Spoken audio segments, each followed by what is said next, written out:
Welcome to Ben Franklin's World, a podcast about early American history with Liz Covart. The study of history is key to understanding who we are and how we can affect a better future. Ben Franklin's World will introduce you to historical people and events that have impacted and shaped our present-day world. And now, here's your host, Liz Covart.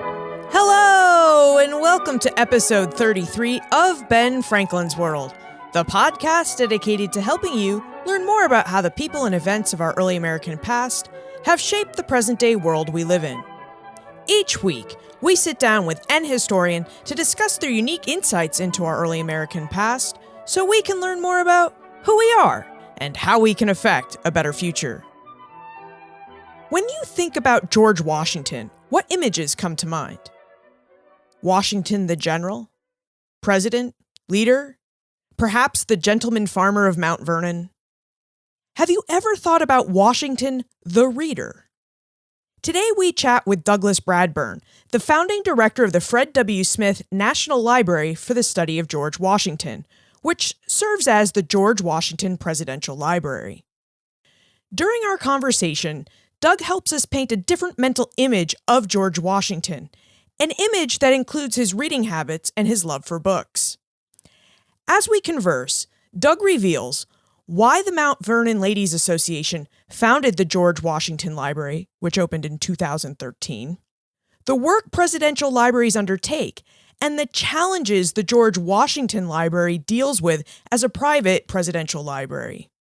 And details about George Washington, his reading habits, and his estate, Mount Vernon. Let's go and meet Doug. With tidings and wisdom to share about our early American past, here is this week's special guest. Douglas Bradburn serves as the founding director of the Fred W. Smith National Library for the Study of George Washington at Mount Vernon. He has published numerous articles and a book, The Citizenship of Revolution, Politics and the Creation of the American Union, 1774 to 1804. Welcome to Ben Franklin's World, Doug. Hi, I'm happy to be here. Thank you for having me, Liz. So you are the founding director of the Fred W. Smith National Library for the Study of George Washington. Would you just tell us a bit about yourself and what kind of work you do as the founding director at the Washington Library? Yeah, thank you. So, my background is as an academic. I was a history professor at SUNY Binghamton University for many years, and as you say, I've written a book on the founding era. I've done other work in that period and was completely content as a professor there. And I was approached by George Washington's Mount Vernon, which is operated by the Mount Vernon Ladies Association here in Virginia, about the possibility of coming on as the first head of a presidential library for George Washington. And as an expert in the founding era, I just felt like it was an opportunity that I wanted to take on, to be able to sort of reach out to different audiences than the academic world and teach people about the significance of history, but also help create a new research library and research institute, which is focused on early American history. So it was a great opportunity for me. The type of work I do here is really exciting. It spans the spectrum of education. We are, as a research library, we do see ourselves as a presidential library, but we're a little different because we're not managed by the National Archives system. We are run by the Mount Vernon Ladies Association, which has been running the Mount Vernon estate since the 1850s, when the women put this institution together, this great organization that really created historic preservation in America. And it's an extraordinary story because it was all built by women who at the time, of course, couldn't really own property in their own right, but yet were able to raise the money to save the mansion of George Washington and his tomb and make it available for people to visit.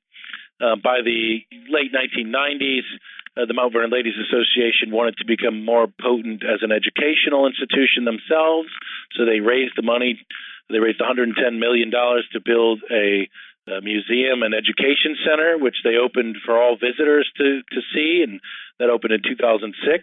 And then on the heels of that, they wanted to try to create this library for George Washington, and they raised $106 million to build the building and endow its programs. So it's really an exciting new institution that is still collecting materials. It's sponsoring scholarship. It's bringing teachers here and helping develop materials for teachers all over the country. And it has leadership programs for government people, military groups, corporate groups to come through here as part of their professional development to really gain insights and inspiration from the leadership of George Washington. Now, the Washington Library opened in late September 2013. Would you tell us why it took so long to establish a library for George Washington? I mean, don't all presidents have presidential libraries? Well, that's a good question. All presidents do not have presidential libraries. The presidential library system was created in the 1950s, I believe, or maybe the late 40s by Congress, which basically said that all presidents' papers are the property of the American people, and they go to the National Archives, but they're going to be managed in these different presidential libraries for presidents going forward. And then they established as well some presidential libraries for people in the in the 20th century before Roosevelt. So Wilson has a presidential library that's partially managed by the National Archives system as well. But presidents, before that don't really have presidential libraries. I mean, there's a couple of other private examples like ours. There's the Jefferson Library at Monticello. There's the Springfield Library for Abraham Lincoln. But in general, no, presidents don't have presidential libraries. So in that sense, it's unique. But it is certainly overdue, I think. The presidency of George Washington is certainly one of the most important because it's the first, and it was the creation of the model that would stand for what a president could and should be and how the executive office should be run. And so it was essential there. I described why it's here because of the vision of the Mount Vernon Ladies Association and their desire to help educate people not only who come to the estate, but really all over the world about George Washington.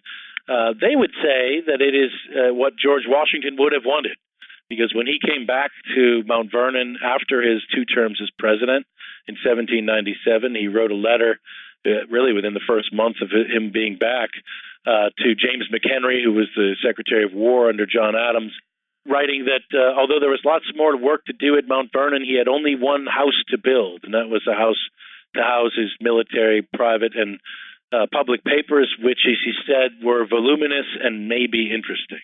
And I think you'll agree that Washington's papers certainly are interesting, and he wanted to build that place to house them and house his legacy, but he wasn't able to do that before he passed away. And so the Mount Vernon Ladies Association would argue that they're fulfilling the general's wishes in creating this great library for Washington here at Mount Vernon. Washington was a leader. I mean, he set precedents for the way our presidents should act. Some of those precedents still exist today. Does being a unique private library outside of the National Archives Records Administration give you the opportunity to do some unique things that would allow Washington's library to lead in his footsteps? Well, I think the question relates really to what we can do to help people understand that legacy. So the mission of the Mount Vernon Ladies Association generally is to teach people about the life, leadership, and legacy of George Washington. And I think that as a library devoted to him and his era, really, we can help focus that magnifying glass on the crucial significance of the founding of the United States and George Washington's role in that story. So we have the ability here to bring fellows, academic fellows who are, PhD candidates and recent graduates and professors who are here, working on the projects that they're, working on related to early American history. We have the ability to bring teachers here from across the country to focus on the founding and help them understand Washington's crucial role. We have the ability to bring different private groups through here, without having to deal with all the sort of government regulations with that, to deal with, to help educate people on Washington's leadership. I think we have some challenges because we're private, which means we don't have an inexhaustible source of money. We don't have the taxpayers behind us to help us, purchase the rare materials of Washington's that are still coming up for auction. And I'd say we are taking a leadership role there and trying to preserve the heritage of some of these things. And I'll just give you an example of a couple of ways. The there's still items that are undocumented that come up for auction. So these are items that aren't known to the Papers of George Washington Project. This is a project in Charlottesville and here at the Washington Library, which is transcribing, professionally annotating all of the manuscripts and correspondence of George Washington. But sometimes even we and they don't know about items that exist until they come up for auction or in private hands. And our goal really is to try to get every undocumented item of Washington into the library. And in the last year, there's been a number of really exciting pieces that have come up that people didn't know existed, and we were able to purchase them at auction and now make them available for researchers and really protect them in perpetuity. I would say also that because we are focusing so closely around the story of George Washington and the founding, we can really fill in the social context of his life, including all the enslaved people who labored here at Mount Vernon, the Martha Washington story and her family, so the story of the community, the family, the local area in a way that's very rich and necessarily significant because of its connection to the sort of foundational moments of American history. So we do, we have a nice focus and can bring out the life legacy of Washington, but we can do it in a way that's really well-rounded and really kind of shows that, he lived in a world that was, made up of all sorts of people that made his life possible. Now, you've mentioned that you have acquired some rare materials and undocumented materials. What types of books, documents, and materials will we find when we visit the Washington Library the next time we're at Mount Vernon? Oh, great. So thank you for that question. Well, first off, it's a research library, so it'll have all the electronic databases that are all up to date for for an early Americanist certainly who would go to do research here, a genealogist or someone just interested in learning more about the founding era. So our circulating collection, our secondary book collection is very strong in the founding era, but also in historic preservation and decorative arts as well, which is crucial to what our curatorial staff and our archaeology staff and all the other great people at Mount Vernon who work on the estate need to do their job. So it's first and foremost, it's a kind of a great research library focused around the founding era. Now, when you get into the rare books and manuscripts, we have, in terms of manuscripts, we have a great collection of George Washington materials, particularly related to the Chesapeake, to Mount Vernon as well.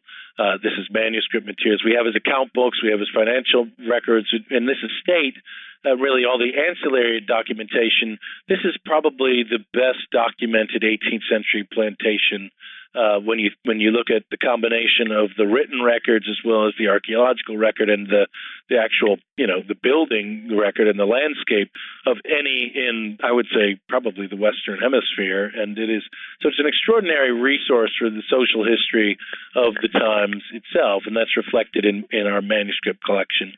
In addition to Washington, we have Martha Washington, a lot of her descendants' papers, Bushrod Washington, who was a Supreme Court justice for 30 years, who was the person who inherited Mount Vernon from George Washington.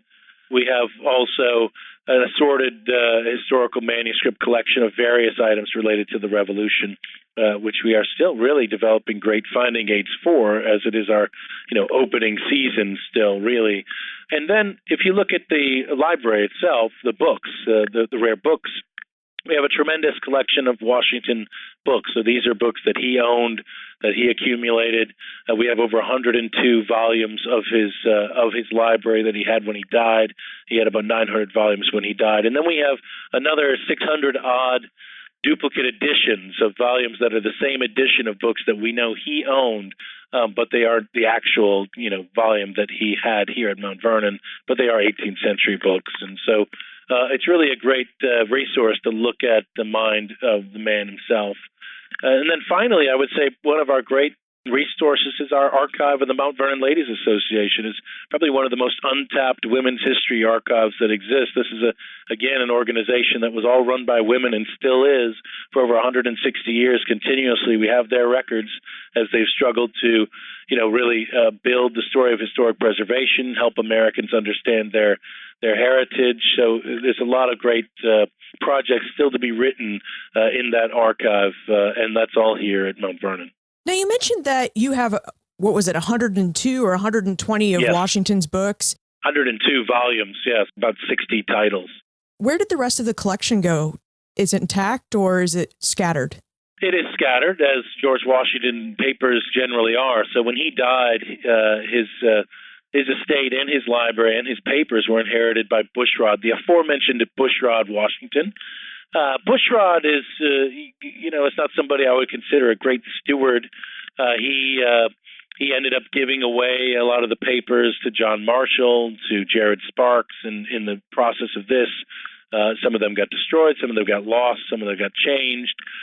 Then ultimately the manuscripts were, spread all over the place until the bulk of them, I would say probably half of all the known Washington documents are in the Library of Congress now. That didn't happen for really about 100 years after Washington's death. And similarly with the books. Now, books were even of less interest for people to collect. And so of the 900-odd volumes that were here when he died, that collection was ultimately broken up and sold in different chunks from different members of the family. There's about 300, maybe more, volumes at the Boston Athenaeum, actually, of Washington's library. The people of Boston in the 1840s, learning that a large portion of George Washington's library was going to be sold to the British Library, of all places, who were expanding their Americana collection, they got the money together to save that library, and now it's in the Boston Athenaeum. There's books at the Huntington Library. There's books really all over the country. But we have a really large collection of them, and we're delighted to have what we have.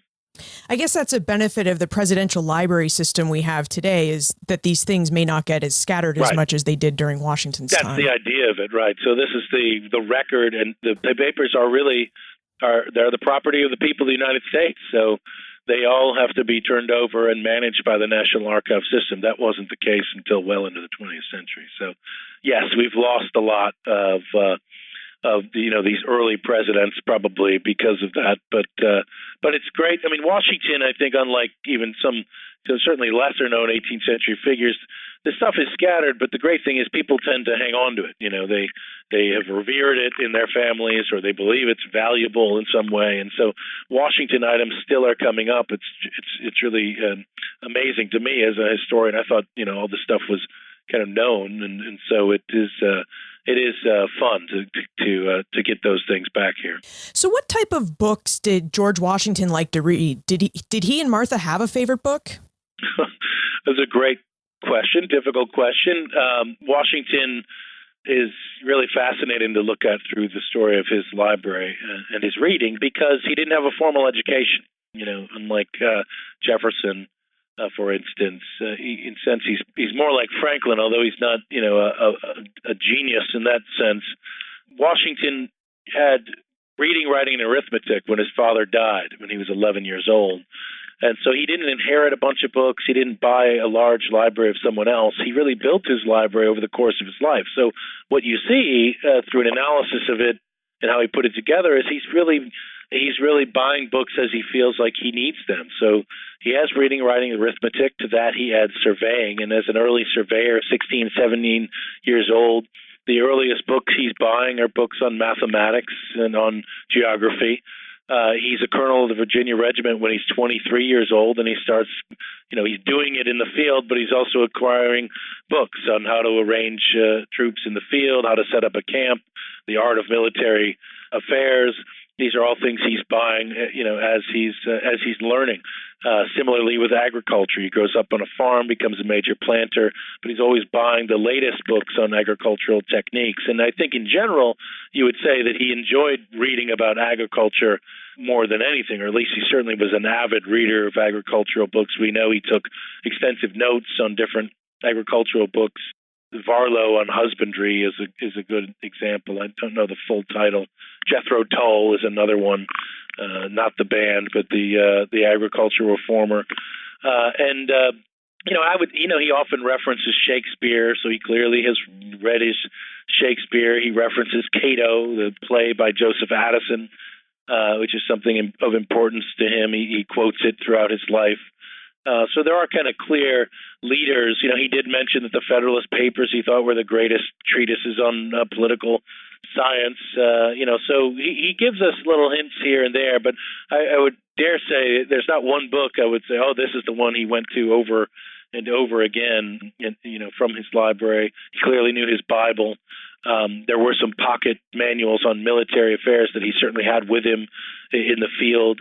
There's a great letter by William Fairfax, Colonel William Fairfax, during the French and Indian War, who describes Washington as having Caesar's commentaries with him on the frontier while he's trying to organize the defense of the Virginia frontier during the French and Indian War, which I always find a really evocative notion of Caesar's commentaries on Gaul and Washington out there dealing with the troubles he had with the local population and also with Native Americans. During the war itself, there were a lot of parallels with what Caesar was writing about. So, Washington was a reader, and he encouraged his officers to read and to better themselves through reading. And so that's clearly something I don't think most Americans know as much about Washington as a reader. He was, an Enlightenment man, although not sort of a philosopher like a Jefferson. I imagine that Washington's interest in books about agriculture and agriculture in general must have been inspired for his love for his estate, Mount Vernon. So Would you tell us about Mount Vernon, such as how Washington came to own the estate, what sorts of buildings he built, and what types of activities he performed to earn a living? Sure. Thank you. Yeah, so the estate was very important to understanding who he was, and he was certainly in love with agriculture. It was the one area he believed he could make a mark that would have an impression. He hoped he could add something to, American civilization, essentially, through bettering practices of agriculture and husbandry. And that came through a long life of experience of farming in the Chesapeake, really in different parts of the Chesapeake. So George Washington didn't inherit the estate until after his elder half-brother, Lawrence Washington, had passed away. Lawrence was given it in their father's will. The land had actually been, given to Washington way back in the 17th century. And Augustine Washington, George's father, had planted a little house here to kind of claim the estate. But he had not grown up at Mount Vernon. He'd grown up at Ferry Farm in Fredericksburg. So his half-brother gets the estate, but he dies in 1752. But after his death, and then, it was inherited to Lawrence's widow, Anne Fairfax, who basically rented the estate to George Washington in 1754. And unfortunately, she died, and her and Lawrence's daughter died as well in 1761, and that's when George Washington really inherited the estate outright. So he started farming it in 1754. And inherited it outright in 1761. Now, at that time, he brought with him to the estate Martha Dandridge Custis, who had been married to John Custis. Martha Dandridge, John Custis died. Martha Dandridge was herself only about 8 months older than George Washington, but she was a very wealthy widow. And very attractive in that regard to George Washington, and it's clear that they went on to have a loving relationship together. She had 2 young children, and she had a large amount of money that she brought into his estate when they married. He also had to manage in trust the estate of her children, much of which were down on the York River. So so it's the 1760s, and he's basically trying to become a Virginia planter focused mostly around tobacco. And he very quickly realizes that he can't make tobacco agriculture work on the Potomac River, that the price wasn't good enough for the labor, and so he had expanded his slaveholding as part of trying to become a tobacco planter as well. And when you have lots of slaves, of course, it's a challenge because they need to be fed regularly, and they need to be clothed, and they need to be housed. And so a large estate has large expenses. And Washington wanted to make his estate pay, and he wanted to make it grow. And so he was investing in a lot of different ways in Mount Vernon in the 1760s. He transitions to wheat agriculture, which becomes the major cash crop. He also establishes a major fishery, so that when the fish are running on the Potomac, he's able to get upwards of 1 million pounds of shad a year, 1 million individual fishes a year that he salts and sells in the West Indies, and also is used as food on his estate for the enslaved people as well as other people here.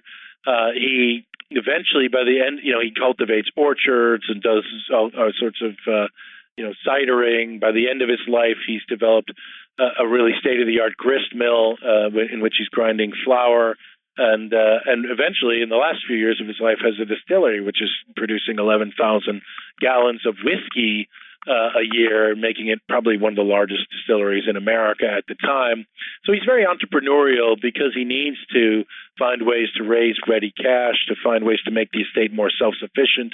By the American Revolution, his estate really is already producing most of the clothing for the people who live here, based on its own resources. He's constantly experimenting with different kinds of crops. And gradually, particularly after the American Revolution, he sees his role as really trying to transform husbandry and agriculture in America to be, in our common parlance today, something more sustainable, something that is more scientific would be the word. Scientific farming, in which you have lots of crop rotation. He really is enamored with certain kinds of English agricultural reforms, and trying to bring that to the estate. He hires an English expert on English farming. He tries all sorts of other things as well, practicing with different types of crops, etc., and really trying to make the estate into a model for people to emulate. Now that doesn't really happen, but nevertheless, he is engaged in that endeavor throughout his life. So Mount Vernon is sort of the thing that he most likes to do. When he describes who he is, he would describe himself as a farmer. By the 1780s and 90s, he has a long correspondence with Arthur Young in England, who's a leading agricultural reformer. And so Washington is seen in Europe also as sort of the first in farming, as well as, the great man who led the revolution and gave up power. And don't some of his buildings still operate today? Like, I think I saw your @GW Books Twitter handle, or my friend Kristen D. Burton tweet that you could still purchase some of Washington's whiskey because you make it in the distillery. That's right. Absolutely. Actually, today is April 1st. When we're recording this, we just opened the distillery and grist mill again for general tours. And we produce the grist mill is a fully functioning grist mill. It has something called the Oliver Evans grinding system in it, which Washington put in really right after he signed the patent. It was the third patent of the United States. And it's a tremendous system that grinds both corn and flour at the same time, and different kinds of fineness of the flour as well. And so we still, get to make our corn meal from corn ground in the grist mill here. We do sell grits from the grist mill and other things you can get through Mount Vernon's webpage, and also whiskey. They began distilling. So the archaeology of recreating the distillery happened in the 1990s and early aughts. They rebuilt the building and have now made it into a functioning 18th century distillery, and they produce rye whiskey based on George Washington's recipe, as far as we can tell. Because we have the account books of the distillery, we have all the different ratios of what they used in it. And yes, you can buy that whiskey here on the estate. And I think they just finished doing another batch just recently, and they also produced, what we would consider peach schnapps, as well as apple brandy in the distillery. It seems, based on what you've said, that Washington would be very proud that the blueprint he laid out for a profitable estate is still working here in the 21st century. Well, if Washington was able to charge the people that visited him in the 1780s and 90s, it would have been easier for him too. I mean, I think we are a historic home that does get a lot of our revenue from the wonderful people who come and visit us here, and but you're right. I think that we have to be like he, because we are fully private and only take money not from the government but from individuals. We have to find ways to raise revenue, and that's I think he would be tickled that we have some of the same challenges of maintaining the buildings and making sure that the personnel are taken care of in the same manner. So I do think his story of entrepreneurship is one that we can people today can readily relate to. You have to You're trying to work to find ways to improve what you've inherited, what you've got, what you've purchased, so that it can be sustainable. It seems like Mount Vernon played a big role in Washington's life, and I wonder if you think that the setting and activities of Mount Vernon played a role in shaping George Washington into the great leader that we remember him as today. Well, it's interesting you put it that way because, when we do think of Washington in leadership, you think of the things he does away from Mount Vernon. He's president of the United States. When he is commander-in-chief of the American, during the American Revolution, he only is back at Mount Vernon for, I think, 3 days in the whole course of the war. He's always with the troops. He never leaves their side except on, as he would say, public duty. A lot of the kind of dramatic leadership that he displays happens outside of the confines of the estate. But I think the more you look at the man himself and sort of, the way he led, certainly, his experience here at Mount Vernon would shape him. I mean, managing the estate itself is crucial, in his own honing of his abilities to get things done. But I think, we can think of it more, if you look at the ideological transformation of Washington from a loyal Briton to somebody who is concerned about the relationship with Britain and ultimately into an American patriot. His experience with the tobacco system was certainly something that helped alienate him from Britain. He's tried to make his beautiful, beloved estate of Mount Vernon operate, but he really does feel like the system is unjust. And when you start getting things like the Stamp Act, like the Townsend duties, he and George Mason are leaders in the development of the anti-importation agreements, and he's because of his experience as someone trying to make money in agriculture, he very much feels the mercantilist system very powerfully as a limitation and fundamentally an unjust system. When you look at his relationship to the Potomac River as well, which he of course lived on and I think haunted him in some ways, the Potomac for him he always believed would be the great avenue into the interior of America. He had land further up on the Potomac. He had interest in land in the Ohio Valley. He believed the Potomac could become this great thoroughfare of commerce, but he also felt like the British imperial system would not allow that possibility to occur. He felt like, of course, they were constrained by the Proclamation Line. They were constrained by the British restraints on Virginians' ability to sort of improve, as he would call it, those lands.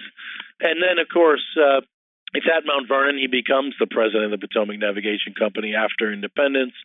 That the Mount Vernon Compact happens at Mount Vernon, which is crucial as really a commercial treaty between the state of Maryland and the state of Virginia in 1785, which is going to lead directly to the idea of the Annapolis Convention, which leads directly to the Philadelphia Convention, which leads to the effort to create a more perfect union.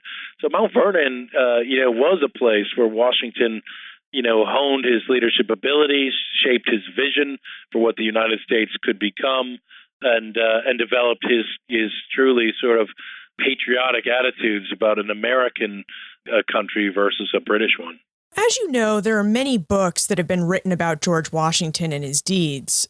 In fact, not so long ago, we spoke to Bob Middlecoff in episode 26 about his recent book, Washington's Revolution. With all of the research and writing that has been done about George Washington, do you know of anything that we don't know about the man? Yeah, it's a great question, and it's as historians we're often asked, is there anything new to be discovered? And that a lot of times you can talk about there are a lot of obviously stories to be recovered and social context to be properly redrawn, new perspectives to bring to bear, and the same exists for Washington himself. And if you can start with his own family relationships, which in fact I think even Martha Washington has not really gotten her proper due, as such a significant role that she played in the founding of the country, let alone in shoring up this man who, is on the dollar bill and is one of the greatest leaders America has had. Her story is still to be fleshed out, and it's partly her fault. She burned their letters and probably burned their letters. We don't have their letters.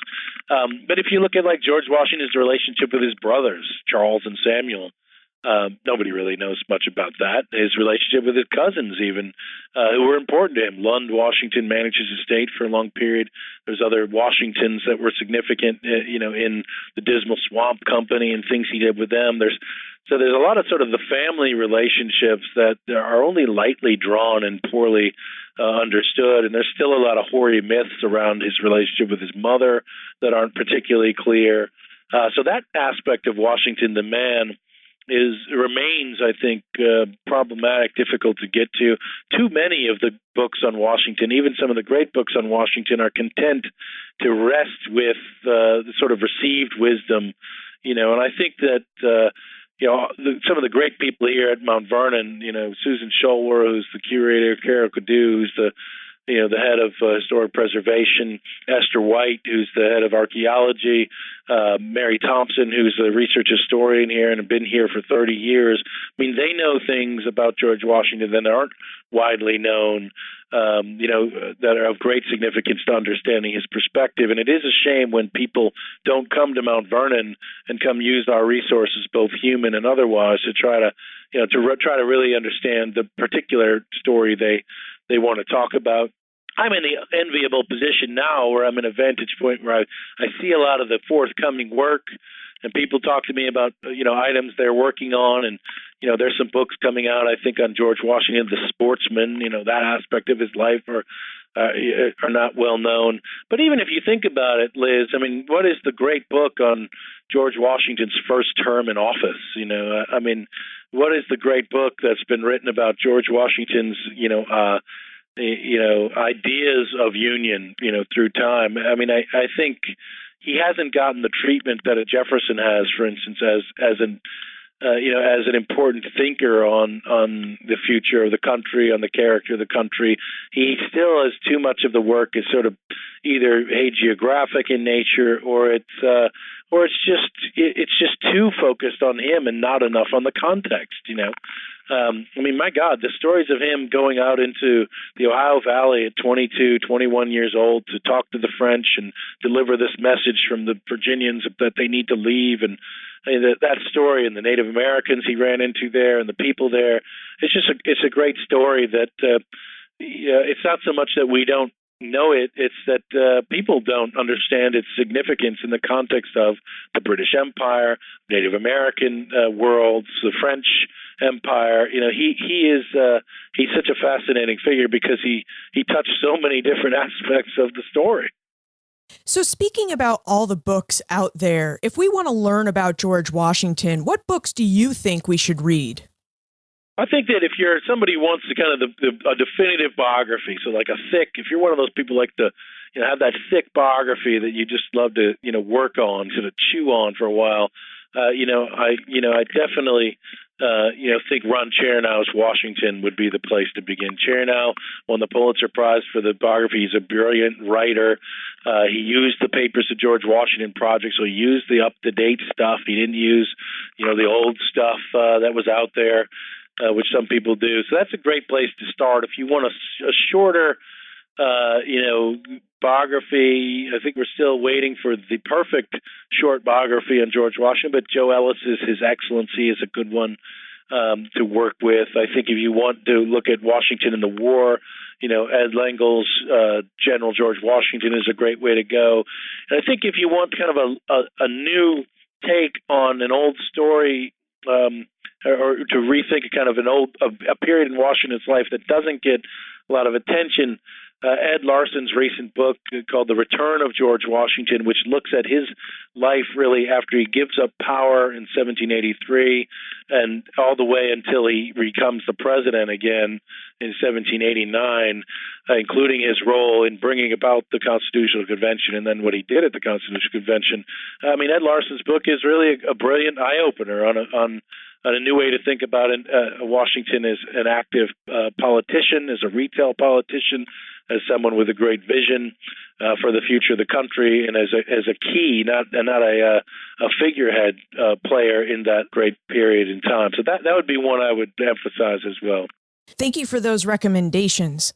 Listener Lamari would like to know how President Washington felt about the plight of the African slaves and the few remaining Native Americans who lived on some of the locations that he visited during his Southern tour. And specifically, she really would like to know if Washington's experiences during the American Revolution or as the nation's first president ever changed his feelings or ideas about slaves and Native Americans. Well, Lamari, thank you for the question. It's an important one and a great one. George Washington grew up, of course, in a time when slavery was the preferred mode of labor in the Chesapeake, where he grew up. It was as an institution, the ability to hold people in bondage and hereditary bondage was legal all throughout the Atlantic world. Certainly, even in Boston, Massachusetts, even in the North, hereditary-based slavery existed. So it was something that he grew up, that was a regular system. And in fact, he inherits men and women when he's 11 years old. When his father dies, he inherits about 10 people that now he is, responsible for. I think his early mastery is going to have a major impact on his life in that regard. But it's not, it's clear that he doesn't really question it as an institution, or at least we don't have evidence that he's questioning it either as an economic institution or as a moral problem, until he gets much older. As I said, he expands his slave owning as he's trying to make Mount Vernon into a tobacco plantation. We see the first inklings of his a change of mindset coming in the American Revolution itself. So he comes to believe that that freed blacks need to be in the Army, need to be allowed in the Army. He comes to, in conversations with the Marquis de Lafayette, with the Laurens, comes to think about the possibility of using even enslaved people in the Army and then freeing them afterward. He certainly writes a letter that he wants to, in his words, quote, get quit of Negroes. He writes that in the 1770s, late 1770s, during the war, but he doesn't really explain what he means by that. It's clear that he doesn't want to sell men and women anymore by the 1780s. He wants to try to never buy any more people and sell any more people. And it's clear, in the 1780s, he remarks to the Marquis de Lafayette, Lafayette wants to try an experiment of buying a plantation in the West Indies and freeing these slaves there and trying to figure out how they could be tenants on that property. And Washington basically says, good luck with that, Marquis. You have, your sentiments, are excellent reflection of your nobility. Washington clearly comes to believe that slavery is against the principles of the Revolution, but he doesn't have a solution for it by the 1780s. He does say that he wanted it to be ended by what he would call by legislation. And at the time he wrote that, he meant the state of Virginia. This is before the Constitution. And that he would go along with it. But he wasn't, personally, he hadn't really figured out a way out of the system. So then by the end of the 1780s, it's clear that he has some moral questions about the system, and its longevity.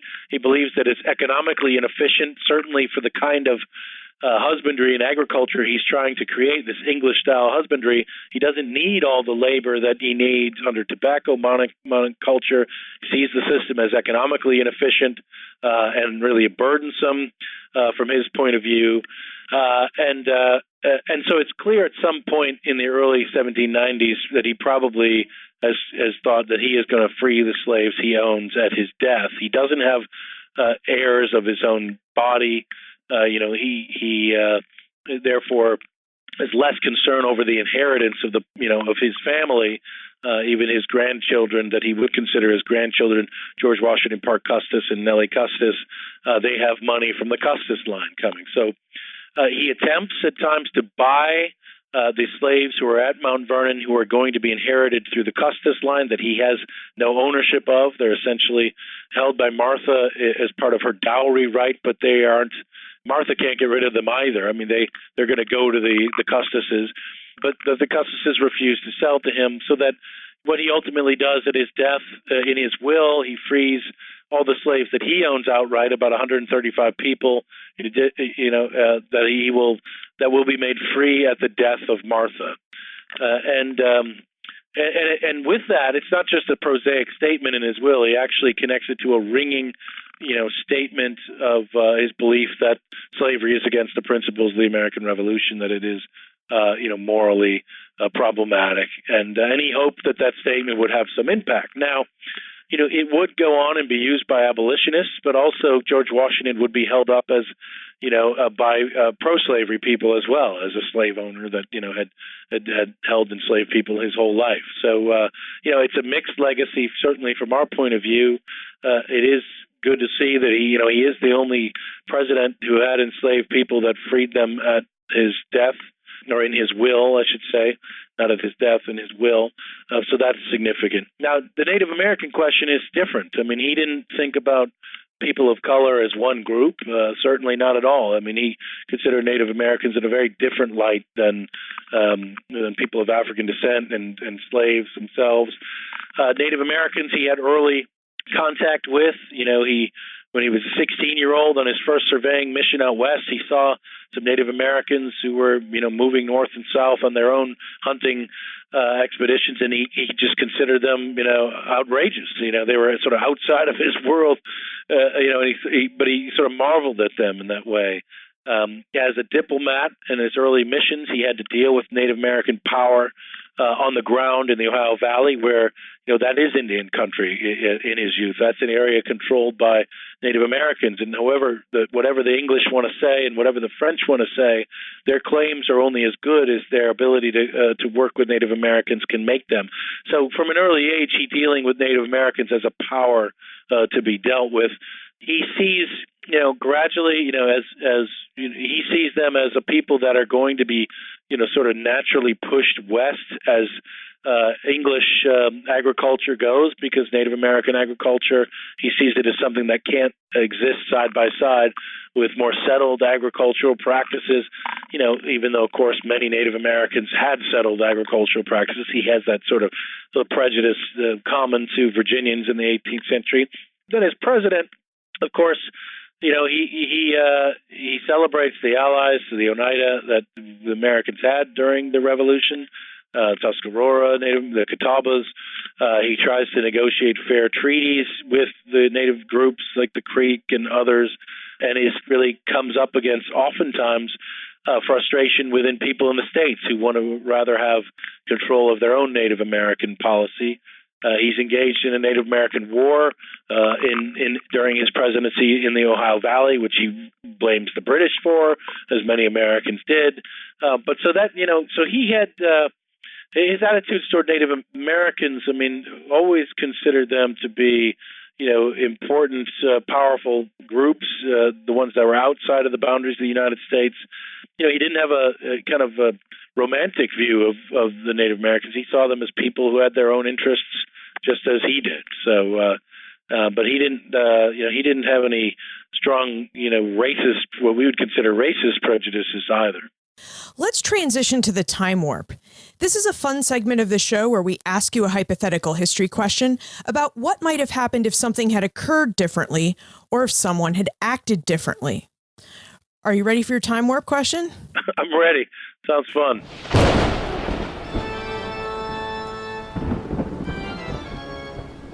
The time warp.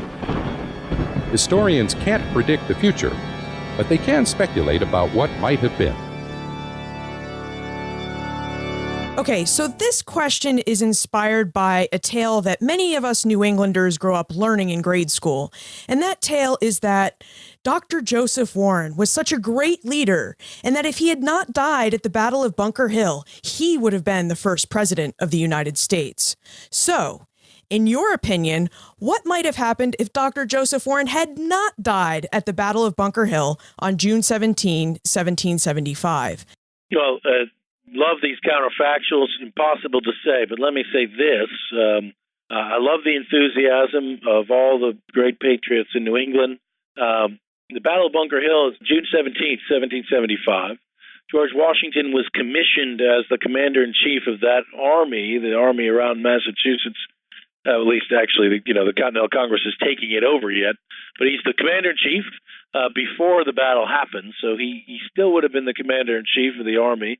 And although many of the New Englanders wanted a New England leader like a John Hancock or perhaps a Joseph Warren, in fact, picking a Virginian was crucial to keeping that the broad-based support for the Army itself and for extended operations against the British. So I think Washington still would have been that commander-in-chief.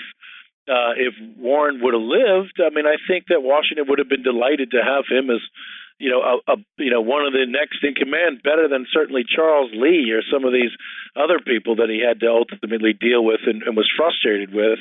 If Warren was a successful general, my belief is that he would have ended up loving George Washington as much as the other generals that Washington served closely with and under him.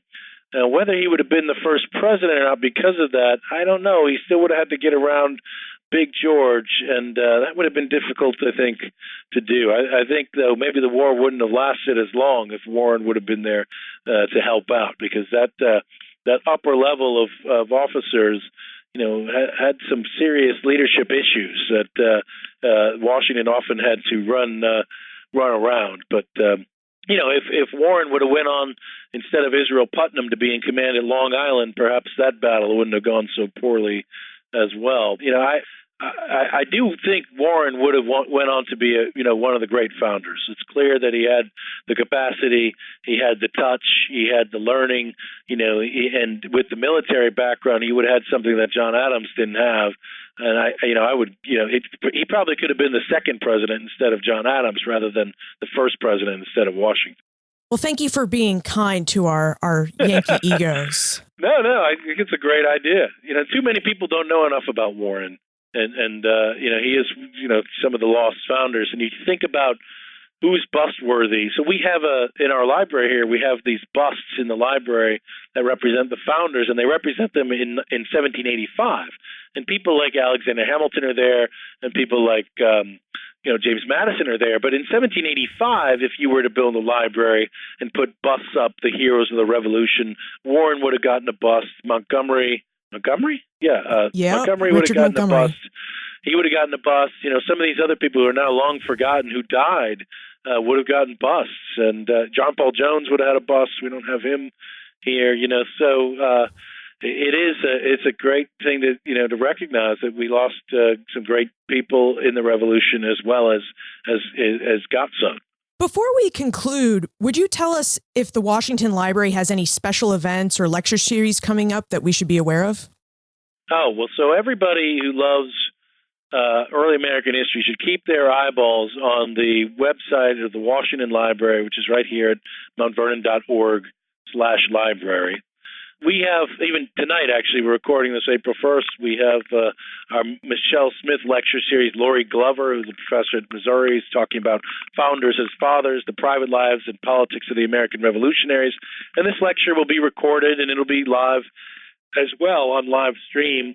So we have a whole series of books for the Michelle Smith lecture series. We have free book talks every month.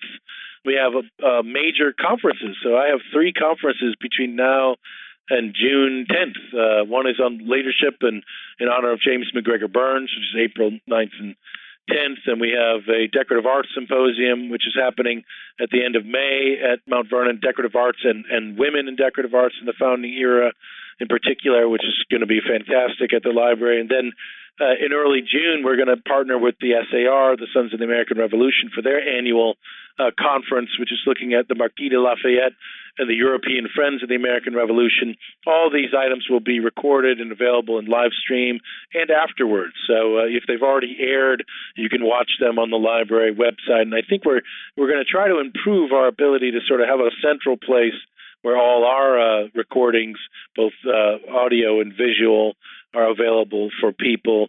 And I would just say, just keep your eyes peeled because there's a lot coming in that regard. That's really fantastic. I mean, I'm always looking for an excuse to go to Mount Vernon, but, I can watch it on the web, which is fantastic.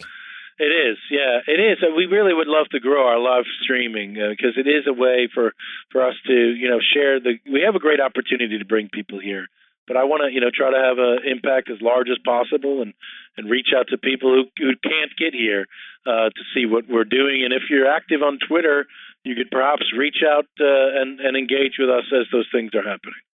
Now, you've mentioned your website and you've mentioned your Twitter account, both of which will be linked to in the show notes page for this episode. But is there any other place that people should look for more information about Mount Vernon, the Washington Library, and how to get in contact with you? Well, I think the website is the best way to go. The Twitter handle is great. We got a Facebook page at Mount Vernon as well as at the Washington Library here. That's another place where you can get some intimate connections, but feel free to reach out and connect with our librarians via email. I mean, their email address is on the page, and if anybody wants to come here, like I said, we do like to have a heads up because we don't have the staff capability for everyone just to show up from who's at the estate, but let us give us some advance notice, and you can come here, read a book, come to one of our programs. That's a great way to get in touch with us. And then ultimately, the best way to be in touch with what we're up to here at Mount Vernon is to become a member of Mount Vernon. We are, remember, take no funds from the government. We're all funded from private accounts, and our members get regular newsletters and regular updates and regular behind-the-scenes access to what we're doing here. That sounds like the perfect gift for the Washington lover in your life. Yeah, thank you, Liz. Absolutely, it is. You should go for it. We have a brand new book we just published, the Garden Book, which is George Washington. His design of his landscape is a beautiful garden book, The General in the Garden. And so these kind of things you get to learn about if you're a member and you're regularly engaged. Well, Doug, thank you so much for joining us today.